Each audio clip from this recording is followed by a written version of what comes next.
Welcome back to another episode of the Nomads and Nimble Shadow podcast, trading the high-stress life of first responders for a life of adventure on the road. This podcast is brought to you by Kendra, a retired police officer, and her husband Sean, a retired public safety officer. They have been on the road full-time in their Airstream since August 9th, 2025. Traveling with them is their service dog, Django Aloysius Delicious McJefferson, PhD the Sixth. Let's get this thing started.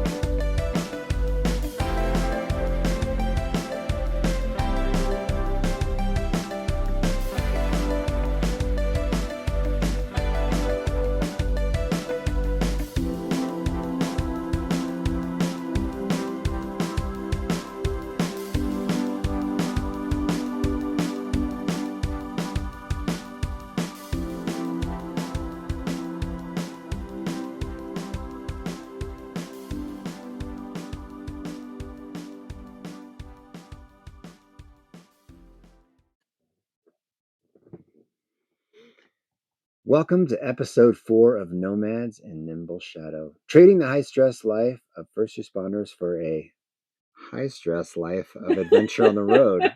No. I'm Sean, retired public safety officer with my wife Kendra, who is also a retired police officer. We've been on the road full-time in our Airstream since August 9th of 2025, and traveling with us is Kendra's service dog, a Django. Oh, you got to do his full name. We got to do his full name, right? I mean, it is the introduction. So dogs have a regular street name, like hangout name with their friends, and then they have formal names that they were born with. So Django's formal first. Let me try that again. Django's formal full name is Django Aloysius Delicious McJefferson the Sixth, comma PhD. So and you can call him Dr. McJefferson if you'd like to, but he has a PhD in good dog. Yeah, he worked hard for that PhD. Yeah, he did. So that's his full name. If you ever want to address him formally, that's it. Yeah, if you want to write him a letter. Yeah, good luck spelling Aloysius, by the way. I've had to look that up every time. It's Greek. Okay, so today we're going to talk about vacations as kids, how we started vacationing. Well, we started by earlier today. We were talking about kind of how crazy it is that we are just relocating to Oregon. Like we've decided our new 50 states. Yeah, of all the 50 states, Oregon. A lot of that has to do with Tina because she has property up there and I need to be close to my bestie.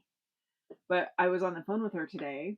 We were talking about establishing residency and she was like warning me about the rural area she's living in and culture shock and worried that I was going to have these expectations. So it is a little weird that we haven't really spent a lot of time there, but we're deciding to call that our new residence and move there. That'll be our home base. Yes. So this is not a tax podcast, but the best state taxes to move to is South Dakota because there's zero tax. But we couldn't do that because if we establish residency in South Dakota, then we have to go to a different healthcare plan. Oh, yeah. And so the cost would triple. And so it wouldn't be financially worth it. So we are sequestered to California, western part of Oregon, and the western part of Washington. Right. And that's it. To stay in our healthcare plan. Yeah. But it just so happens that Tina moved there. So now we can kind of have that. It's kind of all back lining up. And that seems to be appropriate. But I was thinking about when I was a kid, I don't recall a lot of vacations. It could be that I just don't remember them. But I do recall one road trip that we took from Reno. And we went to Coos Bay, Oregon. And I remember very vividly being so in awe of the green and the marijuana, cool mist. No, but like I grew up in Reno, it's brown and sagebrushy. There's not that lush, wet forest. And so I just remember being so amazed. I'd never seen anything like that. Just driving on the way to Coos Bay and on the sides of the road, it was just nothing but green and lush and bushes and trees. It was so beautiful. I remember feeling like I was on another planet. And so that was my only exposure to Oregon. And that was basically when you crossed the border, like it was just Oregon, and you were like, No, "Wow." I think there was some like of Western Oregon. We motorcycled there. Remember, it's pretty deserty, like high desert. So, but at some point that changes. Maybe when we got closer to Coos Bay, I don't know. It was striking. It was very vivid in my mind. I can totally see what those. What other kind of vacations did you go on? I don't remember a lot of vacations. I remember a lot of like maybe weekends for my dad's softball tournaments, but I don't remember, like, we didn't go camping. We didn't have like an annual trip anywhere. I know I went to Disneyland a few times, spent a lot of time at San Diego Zoo because we lived in San Diego when I was really little. Your grandpa worked there. My grandpa, grandma, my grandma's two brothers worked there. The whole family thing. Yeah. What about you? What were your vacations like? Did you go to Oregon as a kid? Yeah, I did. Funny you should ask. So as a child, every summer, we would all pile up into my dad's turbo diesel Mercedes. It just didn't go. I don't know why it said turbo, because it never went. And he drove the speed limit like for the best. snail. Isn't there for a the snail gas cartoon? Yeah, Turbo. the gas mileage, he drives super slow unless we were turning, and then he would go 100 miles an hour. And there was a giant cooler between my brother and I that just stunk of like fish. I mean, not fish. When you have fruit that's just been sitting next to you the whole time, I hate that smell to this day. But a cooler between us, strategically from my father, so we would keep our hands off of each other, right? So I read, and my brother read, and we would drive from the Bay Area to the main destination was my grandparents' house in the San Juan Islands in Washington State. Beautiful place. But in the meantime, in that long week summer trip, we would stop at my two cousins' house. We had a cousin on my mom's side with a big farm, and he was a vet, and we'd stay with them, fresh pies and all kinds of fun stuff and veterinary stuff. And then we would drive from there to my dad's cousin. Man, can't remember his name. Gilbert Santos, and his wife Mary, and his kids Bobby and his brother, and they ran this giant ranch with sheep and cows and all kinds of stuff. Big place. And we would just drive up and unload, and my dad would get out of the car and walk over to like a shed, take a cover off a motorcycle, start it, and then just ride away. And he didn't help you unload? No. He just left. And my brother and I were like, where's he going? And I don't remember seeing my dad most of the week. Like, he would go hunt squirrels or shoot stuff. Yeah. And he would just ride his motorcycle around. Okay, so we're these hungry kids. And Mary Santos is a stay-at-home mom. She's at home in the yellow little house. Gilbert's out ranching. My brother and I are stuck there. We're skateboarders, and it's just a dirt road and on a ranch. We had nothing to do, no TV to watch. And we went in. I remember this distinctly. We were there for like 6 years in a row, for a week. At this place for a week. Where'd you sleep? Did you sleep inside? We slept in the spare bedroom. Okay. I don't think we contributed to groceries. Anyway, fast forward. My brother and I are at the fridge getting sandwich stuff ready, like Dad would, like stacking up sandwich stuff. And I remember turning around and looking at Mary, and Mary was standing in the dining room looking at us, and she goes, you guys were never invited here. We have no idea when you're showing up. You guys just keep showing up and eating all of our food. We don't know when you're going to leave. Your dad never tells us. He just shows up, and then he stores that motorcycle here without permission. Oh my God. So embarrassed for you. So I've been going to this family's house, my family, for 6 years. For 6 years, eating all their food, eating dinner with them, staying in their house. My mom must have been mortified because, well, I don't know. My dad never told them that we were showing up, and we would just show up, and we would stay for as long as my dad wanted, and then we would drive away. And that's kind of like a little taste of how my dad is still. But that's your exposure to Oregon. Oh yeah, that's my exposure to Oregon. Like, man, we were on the ranch with all these animals and stuff. Oregon is beautiful. But did you go back after that year, or was that the last year? That's the last year I ever remember going back. So some words were had probably between the men. Yeah. Or my mom was like, what do you mean we didn't? Right. What? Yeah, your mom probably had no idea that you're not invited. Yeah. We have to ask her. should call her right now. Yeah. Terrible. Anyway, that's my Oregon story. And I've also been to Coos Bay with you and the kids, and that was a much different Coos Bay than you saw probably when you went up the first time. A kid's perspective, right? I don't know. It was the beach. It was exciting. It was The colorful. beach. Yeah, Coos Bay is right on the water. Well, we just saw that one RV park and then the downtown, and it was pretty sketch. Yeah, the part we were in, at least. Yeah. Yeah. There's like a needle exchange to get into this town. All right. Well, that's our Oregon story. This podcast has been brought to you by. No, there's more. No, I think that's it. I think that's it. How many minutes have we been going? Only 9. Only 9 minutes. We're not done. Shoot, we're not done. We're not done. I mean, we have to have a consistent show. Yeah, 20 minutes or something like that. All right. Well, talk about where we are right now. We are doing a hip camp stay in Pocatello, Idaho. We were at the Salt Lake City KOA last night, brought to you by the KOA Chihuahuas. Tonight, much more peaceful. It's beautiful. Crickets. We might hear some coyotes tonight. Yeah, maybe. I'm not sure if coyotes are legal in Idaho.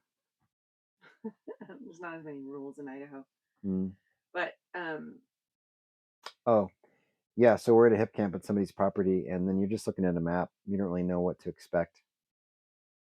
Well, I certainly didn't expect the hard, sharp U-turn I had to make. Like, I'm driving up this driveway in a dirt road, pseudo 4x4-wheel drive. All of a sudden, there's a house, and then right around my left shoulder is where I'm supposed to go. So I can't Austin Powers this 27-foot trailer plus a 12-foot truck. I wasn't making much progress. I had to back down the driveway and do a big turn, and I did it. But interesting. Yeah. But it's worth it, set yourself up. Of course, for sure. Yeah, we're at the top of this really pretty hillside, and yeah, we're on a big slant. So little trailer lessons today. Yeah. We crushed the anchor because it fell into, kind of went into the silt, and it just crushed it. So I have to get a new one. Like me in jiu-jitsu, that orange thing is basically me. And then yeah, so the back end's way up in the air, and it's like downward dog. Yeah, our airstream is downward dogging right now. Downward dog trailer, but inside you feel pretty level. And then for dinner, we had really fun. So I've been saving recipes on Instagram for a long time, and so I found one that I wanted to try, and it was these pizza rolls without bread. We're trying to be kind of paleo. And so it was like Parmesan cheese, and then onions, and then mozzarella cheese, and pepperoni, and basil. And you bake it on a cooking sheet. And then when you pull it out and cut it, you roll it. And you dip it in this sauce. It was good. Super yum. But man, that's a lot of cheese. A lot of cheese. We probably cut back on the cheese. I think it's my first time making it. So how would you cut back? Oh, you mean just make thinner? Just a thinner layer of cheese. Yeah. It was really good. I just like getting the cheese sweats for sure. That was delicious. And then for dessert, we're having Greek yogurt and peanut butter mixed together. Oh, can we talk about that? Yeah. I want to talk about it. Okay. I call it 3 dirty spoons. 3 dirty spoons? What you call it? This is my dish. Okay. I introduced it to people at work who scoffed at it, who put their nose up to it. They thought it was disgusting. And it's one of the 3 best ingredients you can eat that keeps you full, and it's delicious. Okay. Super crunchy peanut butter. Super crunchy. 1 part, 1/3. Well, that doesn't make sense. Yeah, it does. Let's go half and half, because you didn't want to go 1/3 honey. Oh, no. Yeah. Oh, I didn't put honey in this. Okay. Well, it's all right. But it's covered in chocolate. So. Yeah, your stupid dark chocolate. Yeah. Hey, world, stop making dark chocolate. It tastes terrible. Okay. 3 spoons, 3 dirty spoons is peanut butter, full fat yogurt, and honey. The amount of honey that makes it taste delicious, and the amount of honey that doesn't give you diabetes. So it's not 1/3, but it's like, equal parts tablespoon peanut butter. And it will turn, as you're spinning it together in your bowl. Don't turn your nose up. This is delicious. As you're spinning your bowl, it actually becomes like spackle or cement. It's harder to turn the spoon after a while. Yeah, it's really thick. And it will keep you full for it's like a meal. There's so much fat in there and good stuff, not bad stuff, good stuff. You could probably do it with any other nut butter too if peanuts were not your thing, because some people avoid peanuts. True. I mean, sure. It just wouldn't taste as good. I wouldn't. I would never do that. No. I love peanuts. I love peanuts. Yeah. I could eat them every day, all day, in different forms. You never buy. Why don't you buy peanuts and like shell them and eat them instead of sunflower seeds when you're driving? Can you imagine? Can you imagine the truck? What it would look like? How I eat pistachios. Shout out to Al. How I eat pistachios, and I'm driving down the freeway cracking peanuts. And I can't stand the sound of you eating sunflower seeds and spitting into a cup. So I have to put my headphones on. I can't imagine how bad it would be with peanuts. Yeah. Like how much louder. Yeah. Why don't we just put sawdust all over the bottom of the truck too? Bring in a But no, down. I love, if you gave me peanut butter for every course of the day, I would eat it. I love peanut butter. I can't get enough peanuts. I wonder what that's about. I don't know, but if I were in a place that didn't have peanut butter, I wouldn't be like, okay, I'll just eat almond butter. I just won't have it. I don't like almond butter. I don't like sunflower butter. I like it for their own things, but never as a peanut butter replacement. There is no replacement for peanut butter. You're so serious right now. Listener, if you're there, if you could see his face. Listener. One listener. Yeah. Who will be our one listener? I don't know. Your mom. Hi, Carol. I hear your voices. Love you, Mom. Why can't I see you? Oh, we have video. I gotta close my phone. Yeah. So anyway, peanut butter. Oh, okay. So what like you did was Kilroy. Yeah. Kilroy of your mom. Yes. Funny stuff. When for dessert, you made basically that peanut butter and yogurt without the honey because you forgot. No, and then you freeze it, and then you dip it in chocolate that's melted, and then you freeze it again. Yeah. And we don't have. We live in a 27-foot trailer, so we don't have sticks, popsicle sticks. We use chopsticks. But they end up being too circular and too thin to hold it. Yeah. Like I think with the wooden sticks, makes sense. It's flat and broad, and so there's more surface area for it to hold on to. It feels very sciencey. I feel like I just did some science there. Now it's the science podcast. No. Nope. What were your? I probably shouldn't ask you about that. Oh, you got a pedicure yesterday. Did we talk about your pedicure already? No, we didn't. I don't like pedicures.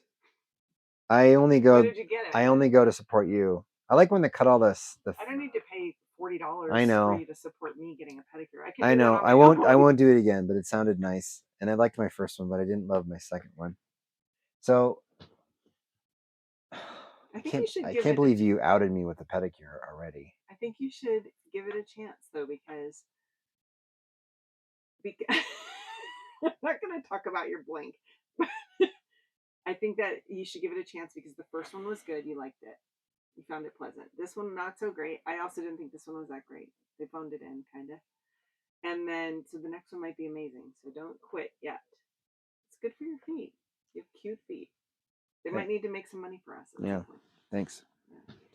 All right. Well, yeah, I guess I would pick a manicure again, but I have a thing about people pulling on my toes. If you want my Achilles heel, it's pulling on my toes because they think they're going to be able to pull them off. So massage therapists out there and pedicure people, stop pulling on my toes forever. I don't need it or like it. Why don't you tell them that right away? Why don't you just say, hey, I have a thing. Please don't pull on my toes. Why do you just lay there and take it? It seems so silly. Why? What is it? Because people might hear me. I don't care if they hear me, but other people might hear me. People you'll like never a dude, see again? like a guy walks in to get a pedicure, sits down, gets a foot bath. Is like, by the way, I'm not that tough. I don't like people pulling my toes. Oh, it's a sign of toughness. Yeah. But okay, you're not going to see any of the people in there ever again in your whole life. Out of the billions of people on the planet, you'll never see them again. So why do you care what they think? Rather than you're paying for a service, you should enjoy it and make sure that they know what you like and what you don't like. Can you explain to me what it is about pulling on a toe that you like? You like when people pull on your toes? Yeah, it feels good. Feels good, but How about dislocating your shoulder? Does that feel good? no, I like it when you pull on my shoulder right to the brink of almost coming out. No, I don't feel like they pull on my toes. I feel like they massage the toe. No, they're pulling it. They kind of milk it. The bone is separating. No, it's not. Oh my god, you're so dramatic. There's a You're little so ball and a little dramatic. connection, and that connection's not very strong. Just yank it right off. Okay. It's the tensile strength of my toe. So you were cringing, did not enjoy it. You had a very charming, I thought, He was great. foot technician. Yeah. Who talked to you about your feet. Yep. So I didn't like it. I don't love it. Yeah. Yeah. I'd pay for someone $40 to just rub my hands. I don't have to take $40 to just rub your hands. Well, you just paid $40 for someone to wash my feet. That's true. They washed my feet, and then they didn't cut anything because mine were already trimmed. Yeah. He used the grate on it, but nothing happened. It wasn't he used the grate or the pumice stone? Pumice stone. Because you won't let him use the cheese grater. Fuck no. No way. Don't put a cheese grater on my skin, and nothing's going to come off. Yeah, stuff would come off. No. You have layers of dead skin. No, I don't. On your foot. You do. Everybody does. You do. Everybody has layers of dead I do skin. not. Oh, I don't. my God. I have baby feet. I have baby feet that I don't like to touch. I have sensitive feet. That means there's not like. There's no protective layer. No, I don't have There's a whole no bunch of calluses. keratin. I don't have another fingernail underneath my foot. Okay. Well, I just think it's important for you to share that with the foot technician so they know. Okay. Okay. What's next? What's happening?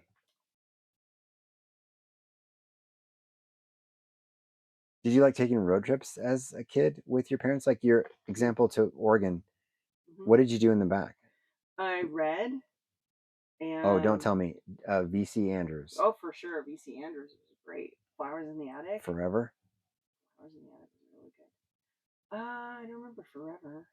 Was that one of hers? No, I think that's Judy Blume. Yeah. I read all the Judy Blume books.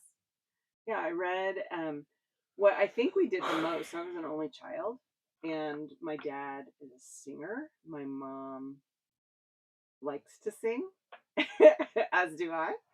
And Linda, you're a great singer. No, neither she nor I are great singers. But we would listen to music together and sing out loud in the car. And we would play the license plate game.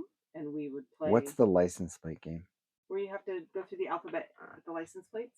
Or you're looking for all of the states. License. You know where you get all 50, right? No, but you're trying to occupy a kid in the back, make them look, right? Mm. We played a game on which car has a load of cocaine in it the whole way. No, we did not do that. No, I had to read and be quiet. Don't you dare talk or make any noise on that road trip. Like a 10-hour Don't you drive. dare. Don't you dare. Yes. But your dad was probably playing music for everybody to enjoy, right? No! No! He wasn't. He wasn't. What was he playing? Nothing? Nothing. He was silent too? There's usually news radio on, talk radio. Is that why you hate it when I listen to talk radio? It wasn't NPR. No, God, no. It wouldn't be NPR. It might have been. But it was like a talk show. I was on all the time. I mean, I think that everyone... It's like PBS, but it was like on the radio. Maybe it wasn't. I don't remember. Anyways, talk radio. Yeah. At like, you know how you're, let's say 0 to 10 on your volume? It was a 1 forever. It was very much in the background. I had no idea what was happening. And I didn't have a Walkman. I didn't, I had a book. I had a lot of books. I love to read. I was a big reader. And I don't think I looked up once. Like, you didn't see the countryside or anything. No. You talked about the change of country. I woke up and I just looked up and we were in Oregon. Yeah. Yeah. That's reminding me of road trips with my grandparents, my mom and dad. I remember my grandfather irritating me so much because he would say, "Look, do you see that hawk?" And I'd say, "Oh yeah, yeah, I see the hawk. Do you see it? Do you see it? Yeah, I see it. Yeah, I see it. Yep. See it? Look, see it." I mean, literally. Yep. 10 times and not listening to me that I'm looking at the hawk, and he would do that. Or they would count the hawks or count cows. No. Yeah. No. Yeah. That's terrible. My grandmother. But think about it. That was back before all of this like distractibility and instant gratification days, where you had to concentrate and you had to that was the exciting thing about a trip was looking out the window. Yeah, but they're out loud verbally counting cows. Oh yeah. Oh, I punch him in the back of the head. Like, Why? Stop counting cows. Why? Count cows in your head. It's okay to count the hawks, but not the cows. No, stop counting. No, stop it. Counting. Stop it. So my grandmother, she's so sweet. Grandma Betty, Grandma Ma. My mom would be driving. So different road trips. We went from my house to Yellowstone with my grandmother. Grandmother passenger seat. My mom was the driver. My brother and I were in the back seat. Cooler between you? Cooler, 9-7. Cooler was there. I was reading Sacagawea that trip. I was reading Sacagawea. It's a giant book. And we were on the way to Yellowstone.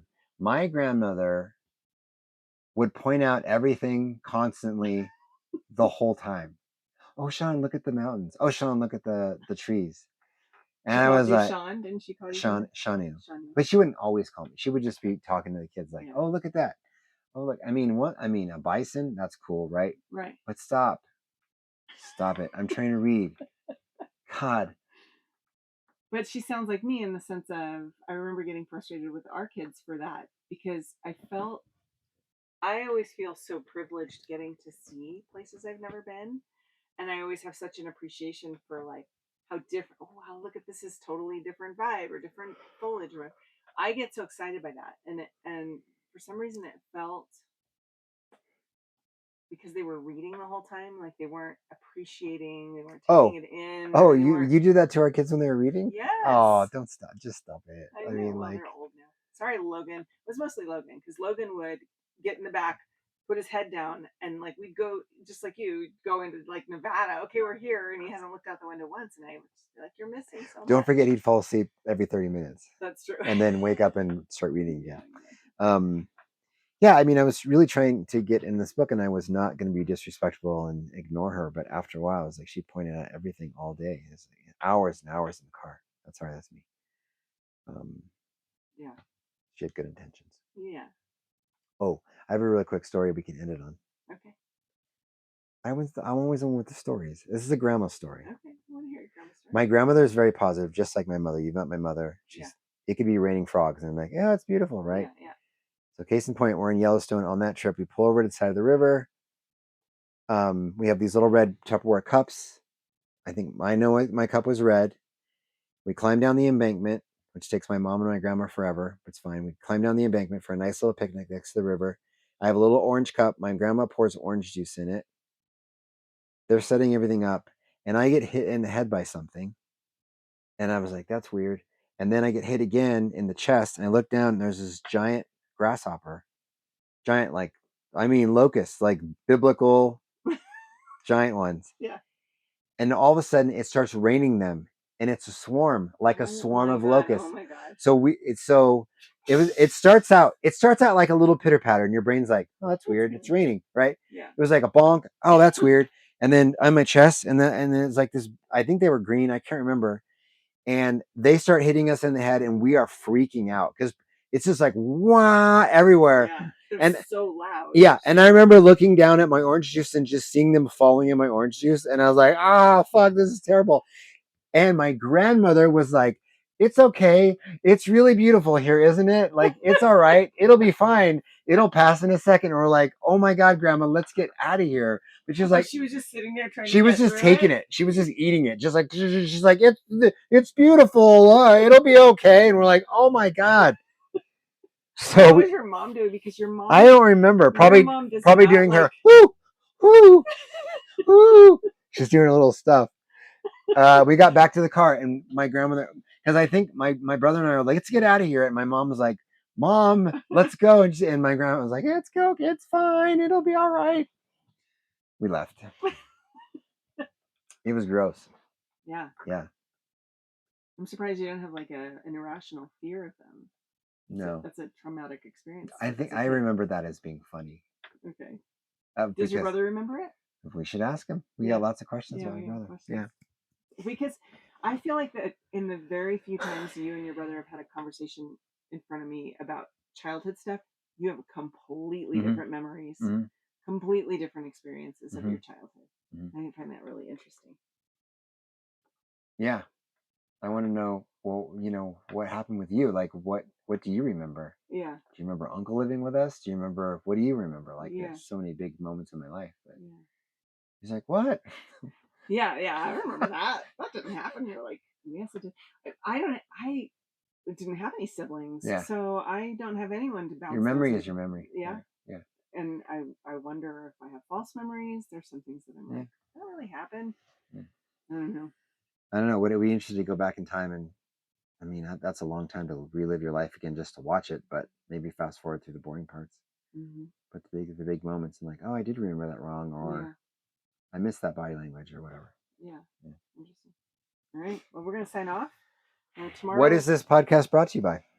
This podcast brought Three to you Dirty Spoons. by Three Dirty Spoons. No, I was going to say by locusts because there are also a bazillion crickets and grasshoppers out there today. Every step I take, there'd be like 15 of them jumping out. Mm-hmm. It's So, like flying hay. Oh yeah. Yeah. So I'd say brought to you by crickets, grasshoppers, locusts, and Three Dirty Spoons.